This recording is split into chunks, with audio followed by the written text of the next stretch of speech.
Three, two, one. আসসালামু আলাইকুম everyone. তো আমাদের আজকের হলো দ্বিতীয় দিনে আমরা সকালে ব্রেকফাস্ট করে অটো নিয়ে চলে যাই পাটুয়াটেকের উদ্দেশ্যে। তো রাস্তায় যাওয়ার টাইমে এত পরিমাণে বৃষ্টি ছিল প্লাস ঝড় ও বাতাস ছিল যে বলতে গেলে অটো উল্টায় যাওয়ার মতো অবস্থা হয়। তো তাও আল্লাহ আল্লাহ করতে করতে আমরা ইনানিতে গিয়ে পৌঁছাই। তো ইনানি থেকে আমাদের প্ল্যান ছিল হলো আমাদের পাটুয়াটেক যাওয়া, তবে ইনানিতে ঝড় বাতাসের কারণে আমাদেরকে ঢুকতে দেওয়া হয়নি, কারণ প্রচণ্ড পরিমাণ ঝড় ছিল। তো আমরা পাটুয়াটেকের দিকে যাচ্ছিলাম, তো যেতে যেতে কেউ একজন বললো যে ভাই পাটুয়াটেক আজকে যে না, পাটুয়াটেক আজকে বন্ধ। তো আমাদের আর কিছু করার নেই, তো আমরা আবার ব্যাক আসি। তো এর মধ্যে আসার টাইমে আমরা টিকিট কেটে ফেলি, কারণ এত পরিমাণে ঝড় ছিল যে টিকিট না কাটলে বিপদে পড়ে যেতাম। ভাই এলাকায় না দেশে বহুত বড় লোক আছে চিনি গুঁড়া দিয়া ভাত খায়, তারপর বাসমতি চালের ভাত খায়, বড় লোক।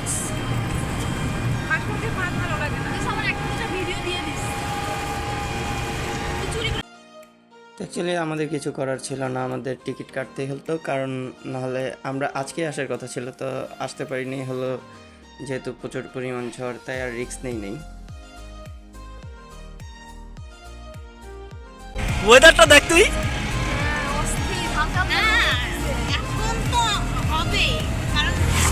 এখন না না না জিনিসটা হলো কি, এখন হওয়ার কারণ হলো আমরা আগে কালকে ট্রেনের টিকিট পেয়ে গেছি আর কাটতে হলাইছি। এটা হলো মেন। যদি না কাটতাম না তাহলে দেখতে এত ঘূর্ণিঝড় কারে কয়। চেকপোস্ট। তো আর কি করবো, পরে আমরা হিমছড়িতে চলে আসি। তো হিমছড়িতে আসার পর এমন অবস্থা হয়েছে যে আমার জুতা টুতা ছিঁড়ে গেছে হাঁটতে হাঁটতে, আর প্রচুর বৃষ্টি থাকায় দেখা যায় জুতো পরে হাঁটতেও অসুবিধা হচ্ছিল। তো জুতোগুলো ওখানে ফেলে দেখতে একটা মজার সিন করি কিছুটা, যেটা আমি দীর্ঘ 1 বছর যাবত পরতেছি, খুব শখের জুতা।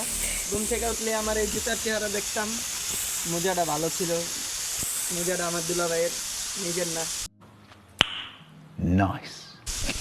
জুতাটা আমার বাপের টাকা দিয়ে কিনা, তবে আজকে খুব দুঃখের সাথে বলতে হইতেছে এই জায়গার নাম হিমছড়ি। এই হিমছড়ি আইসা আমার এই জুতাটাকে এখন বিসর্জন দেওয়া লাগতেছে, কারণ এই জুতাটাকে তন্নি একবার তন্নি হচ্ছে এই যে অলরেডি আমি এই জুতাটাকে সুপার গ্লু মাইরো সুপার ডুপার বানাইছিলাম, ওকে, যেটা এখন টাইম নাও ছিড়া আসলে দিতেছে না। শক্ত হইছে, ভালোই শক্ত, সুপার গ্লুটা ভালো আছে তো পানি টাকে। জীবল একটা জুতা হয়েছিল, কিন্তু কষ্টের বিষয় জুতাটাকে আমি আর পরতে পারছি না। কেন, কি হইছে, পড়তে পারবি না কেন?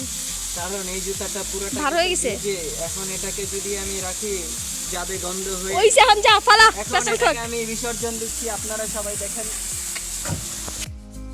তো ঝড়ের কারণে আমাদের পুরো ঘোরাটা মাটি হয়ে যায়। তো হিমছড়ি হলো একমাত্র জায়গা যে জায়গায় আমরা একটু ভালো মতো ঘুরতে পারছি, তাও পাহাড় অনেক স্লিপ ছিল। ওখান থেকে আমরা মোটামুটি সাগর সমুদ্র দেখে দেন আমরা চলে আসি, এসে আমাদের রাতের খাবার খাই। এটাই মোটামুটি ছিল আমাদের মানে রাতের খাবারের আয়োজন। তো এই হোটেলটাকে আমার খুব ভালো লাগছে, কারণ আমাদের আতিথেয়তা খুব পছন্দের ছিল আমাদের জন্য। তো দেখা গেছে আমরা 2 দিনে প্রায় ম্যাক্সিমাম টাইমে এখানেই খাইছি, জাস্ট 1 রাত বাইরে খাইছি, আর বাকি 3 বেলা 4 বেলার খাবার আমরা 5 বেলা এখানেই খাইতাম।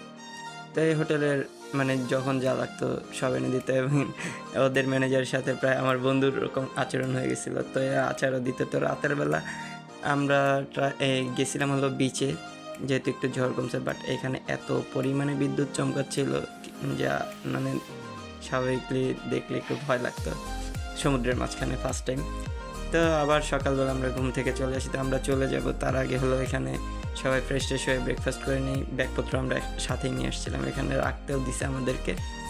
তো আমরা খাবার দাবার শেষ করে সকালে ব্রেকফাস্ট করে দেন হলো আমরা চলে যাই আমাদের ট্রেনের উদ্দেশ্যে, যেহেতু ট্রেনের টিকিট কাটা ছিল। তো ট্রেনে করে আমরা ঢাকায় ব্যাক করি। আসার টাইমে হলো আমরা আমার বোনের সাথেও দেখা হয়, বোন দুলাভাই সবাই মিলে একসাথে আসি।